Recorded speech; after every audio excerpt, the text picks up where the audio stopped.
So what I was saying that Hmm. it is a misnomer that we are independent, because Yes. independent in Hindi we called Swatantra, right? Swatan. Yes. Yes. Swatantra is made of the two words Swa and Tantra. Yes. सौ means अपना, और तंत्र Yes. Means जिसमें हम अपना तंत्र स्थापित करें, जिसमें हमारा एडमिनिस्ट्रेटिव सिस्टम हो, हमारे अपने नियम कानून हो, हमारा अपना तंत्र हो, तब हम इंडिपेंडेंट कहलाएंगे। Sure, sir. अनफॉर्चुनेटली हमने गवर्नमेंट जो ब्रिटिशर्स का तंत्र है उसको एज इट इज अडॉप्ट कर लिया। Adopt कर लिया। Yes, sir. तो जो गवर्नमेंट हमारी है वो जी। जो उसकी सॉवरेन रिस्पॉन्सिबिलिटी है जी। वो उसी का पालन नहीं कर रही है। Right. Yeah, तो this is true, sir. Government की जो सॉवरेन रिस्पॉन्सिबिलिटी है उसे समझना चाहिए आपको। Right, sir. आज आपका सुप्रीम कोर्ट रोज ये बात कह रहा है कि justice is not available to the poor people, they can not afford to go to the court, they can not afford the fees, they can not afford the fees of the lawyer. आज Right. Supreme court के lawyer की fees 5 lakh से नीचे नहीं है। किस Right, गरीब sir. व्यक्ति के पास पैसा है?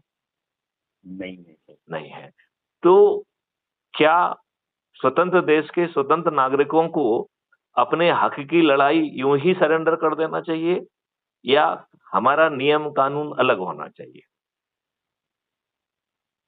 अलग तो मतलब जरूरी है, सर, क्योंकि तभी वो 100 वाला वो आएगा। जब तक 100 नहीं जागृत होगा तो फिर क्या होगा?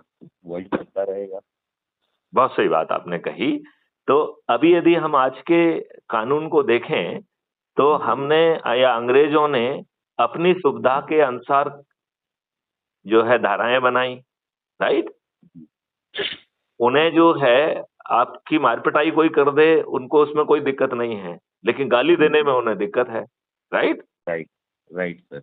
आपको कोई मोटर से चढ़ा के मार डाले इसमें उन्हें कोई दिक्कत नहीं है। तो उन्होंने हर कानून अपनी सुविधा से बनाया था, राइट, सर। और उन्होंने अपनी सुविधा के लिए उसे संज्ञेय और असंज्ञेय में कन्वर्ट कर दिया था। सही है, सर। अब अकेला संज्ञेय और असंज्ञेय का सवाल नहीं है, 4 तरीके के ऑफेंस होते हैं।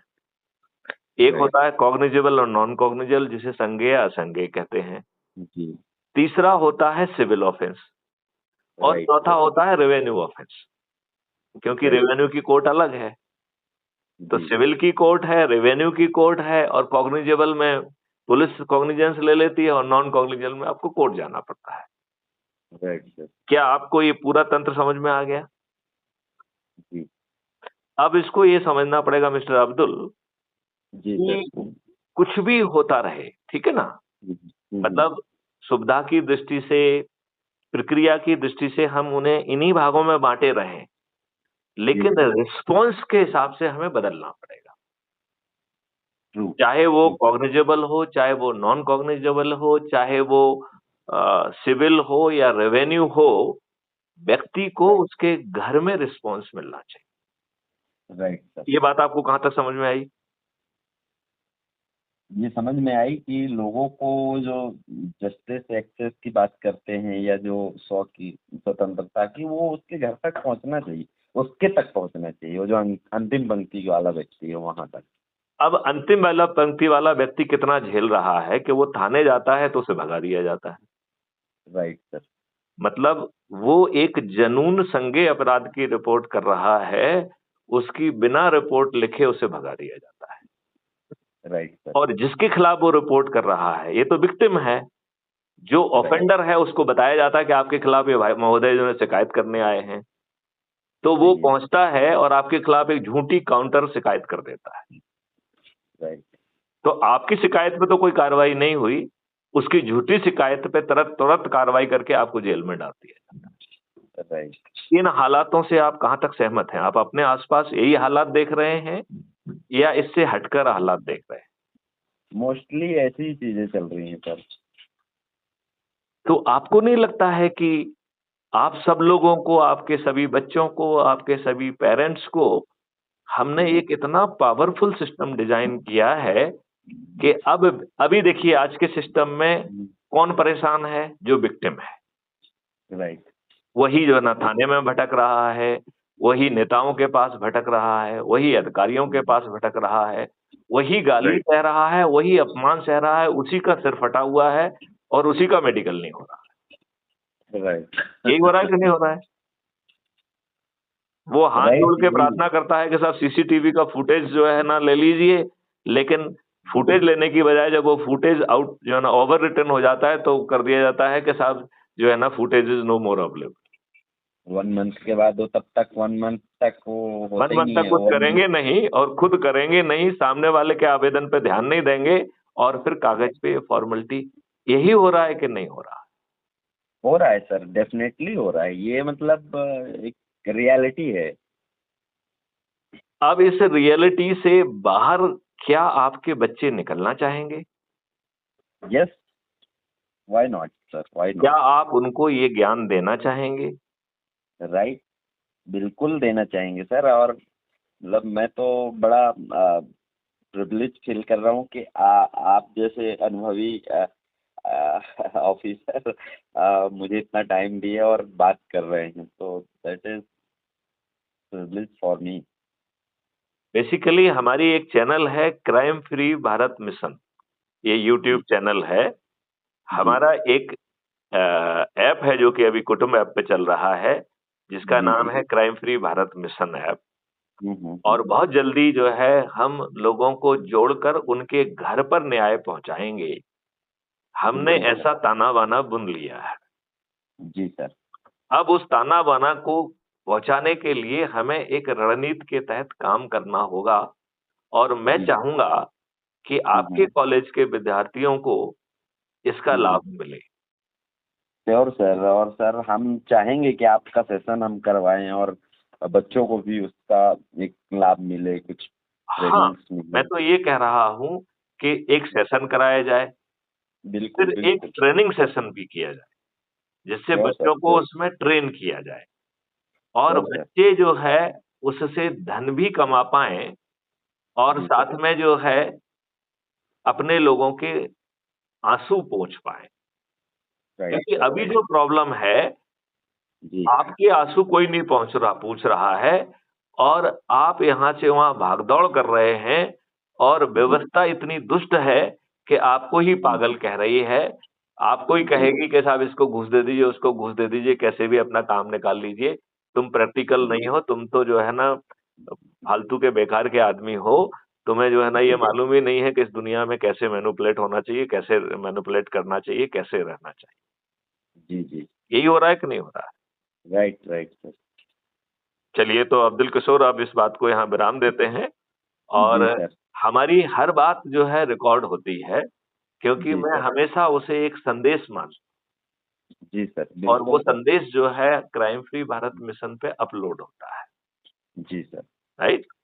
तो जी सर। आपने मुझे सुना, जी इसके सर। बाद आपकी दिल की प्रतिक्रिया क्या है और आप कैसे जो है ना इसका हिस्सा बनना चाहेंगे और जी कैसे इसका लाभ पहुंचाना चाहेंगे, जिससे फरियादी को बिना भटके, बिना थाना जाए, जी वर्तमान कानून का उपयोग करते हुए उसके घर पर न्याय पहुंचे और वर्तमान जो व्यवस्था है, जो कि अंग्रेजों जी ने सर। स्थापित की थी, इसी व्यवस्था के तहत लोगों को उनके घर पे न्याय पहुंच जाए। यही जो है ना क्राइम फ्री भारत मिशन का उद्देश्य है, ऑब्जेक्टिव है और इसके लिए पूरी मेथोडोलॉजी डिजाइन हो चुकी है। जी सर। तो आपकी बिल्कुल क्या सर, हम आपके साथ, हम लोग आपके साथ जुड़ेंगे और बहुत जल्दी मैं चाहूँगा कि आपसे मैं मिलूं और आगे कुछ रणनीति बनाएं कि हर स्वयं जो भी व्यक्ति है इस देश का, उसको इस तरह के अभियानों के साथ जुड़ना चाहिए। मैं मेरा वही ऐसा कह रहा मानना हूं, देखिए अभी क्या विडंबना है, है। जी। हम कानूनों को गलत ढंग से पेश करते हैं। राइट। जैसे क्या है, अपराधी को लाभ मिलता है। आज सबसे मजे में कौन है? अपराधी है कि अपराधी नहीं है? है। और और यदि वो ज्यादा बड़ा अपराधी बन गया तो और ज्यादा मजे में है। तो दाऊद जी। इब्राहिम सबसे ज्यादा मजे में है। वो राइट। पाकिस्तान में बैठ के ही जो है ना अपनी उगाई भी करता है, जो चाहता है करता रहता है, करता रहता है कि नहीं करता रहता है? करता है। तो बड़ा अपराधी होना लाभ का सौदा है या नुकसान का सौदा है? आजकल तो यही समझ में आ रहा है, बड़ा लाभ है।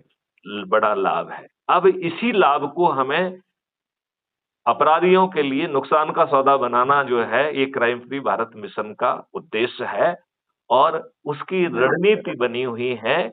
लेकिन आज के हमारे जो नेता हैं, वो आपको वो लाभ कभी नहीं देंगे, क्योंकि वो स्वयं अपराधी है। यस। मिस्टर अब्दुल, आपको ये मालूम है क्या कि हमारी पार्लियामेंट में 543 सदस्यों का इलेक्शन होता है, चुनाव होता है, ये मालूम है आपको क्या? Yes yes. तो 543 में जो 2024 का चुनाव हुआ है, इसमें 251 मेंबर ऑफ पार्लियामेंट जो है, उनके अपने जो है, जो उन्होंने इलेक्शन के समय अपना एफिडेविट भरा है, उसके अनुसार से वो अपराधी है, which makes it 46% of the total.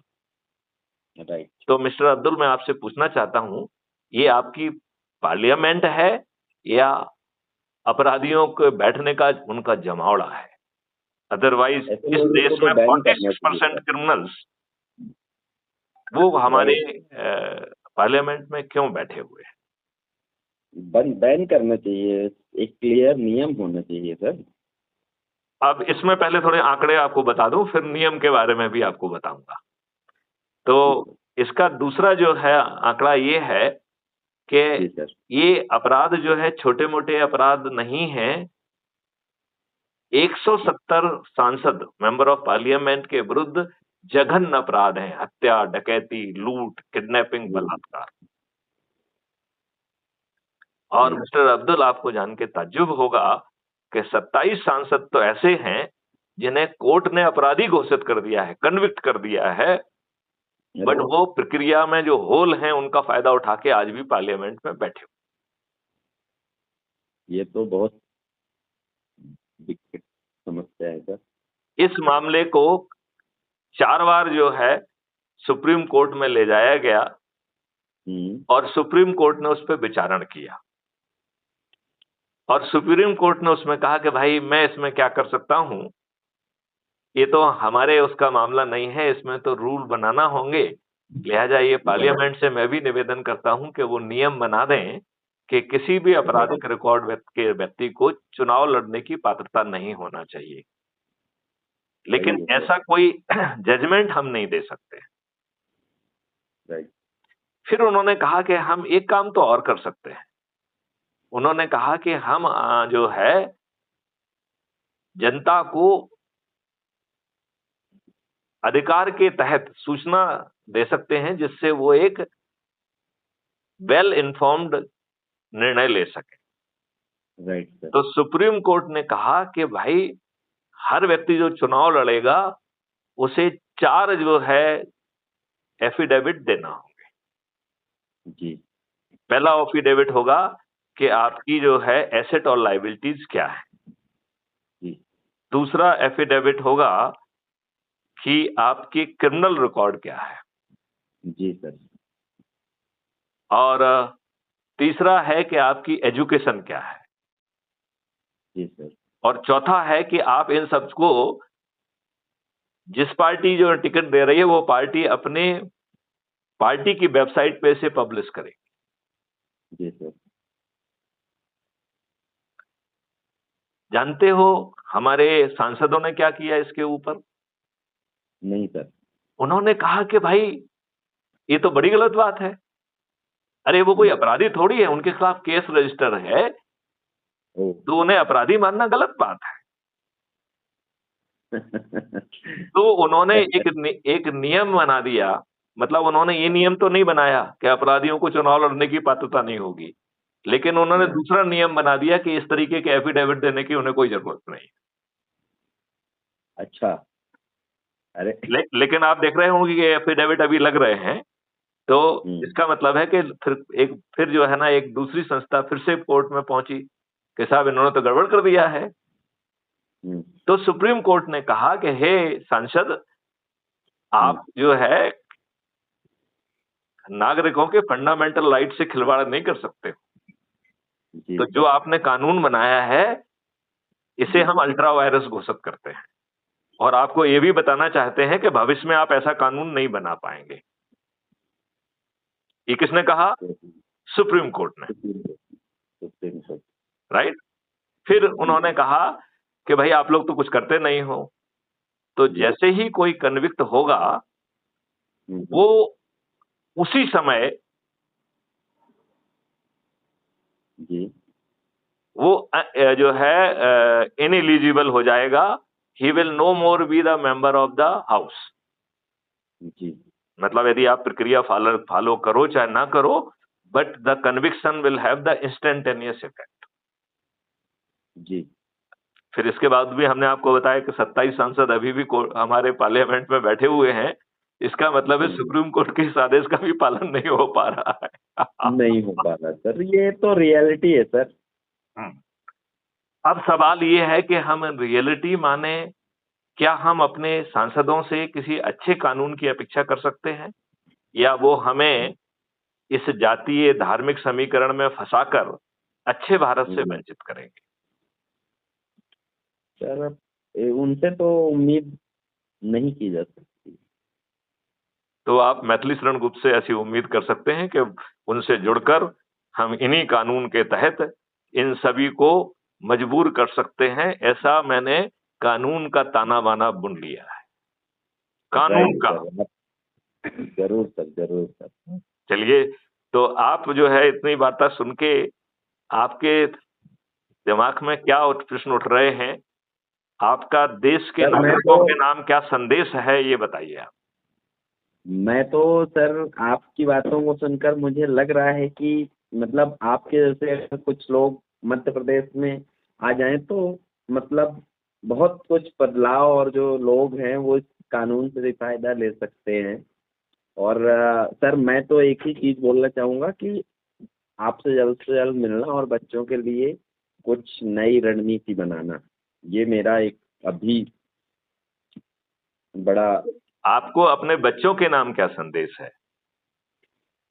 यही है कि इस तरह की चीज़ों के प्रति सजग रहें और अवेयरनेस लें, क्योंकि ये बहुत सीरियस चीज़ है कि जो उनके लिए चीज़ें बनी हैं वही चीज़ें वर्क नहीं कर पा रही, क्योंकि वहाँ पर ऐसे लोग बैठे हुए।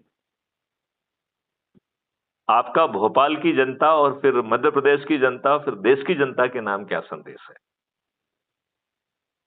सभी लोग जागरूक हों और समाज में स्पष्ट और एक स्वच्छ और अच्छी छवि के साथ, और स्वयं का भला बाद में देखें और पहले देश और समाज के लिए खड़े हों। यही मैं मानता हूँ कि होना चाहिए। बहुत सुंदर, बहुत सुंदर। तो मिस्टर अब्दुल, आप पूरा नाम क्या लिखते हैं? प्रोफेसर अतुल विश्वकर्मा। अच्छा, अतुल विश्वकर्मा। ओके, सॉरी, मैं आपको अब्दुल अब्दुल कह रहा था, मेरे सुनने में कुछ गलती हुई थी। अतुल विश्वकर्मा, मैं आपका ये नाम सेव कर लेता हूँ और जी हम लोग मिलते हैं। जी सर, जरूर। आप मुझे अगर आप अपना एड्रेस भेज पाएंगे, ये मेरा पर्सनल नंबर ही है, तो हम लोग मिल सकते हैं और आगे कुछ रणनीति बना। मैं आपको इस फोन के रखने के बाद भेजूंगा। और जी सर। आओ ईश्वर से प्रार्थना करें कि हम सब लोग मिलके अच्छे भारत का संकल्प लें और अच्छे भारत को जमीन पर स्थापित करें। जी सर। Thank you. जय हिंद, जय भारत, वंदे मातरम, जय कृष्ण। जी सर।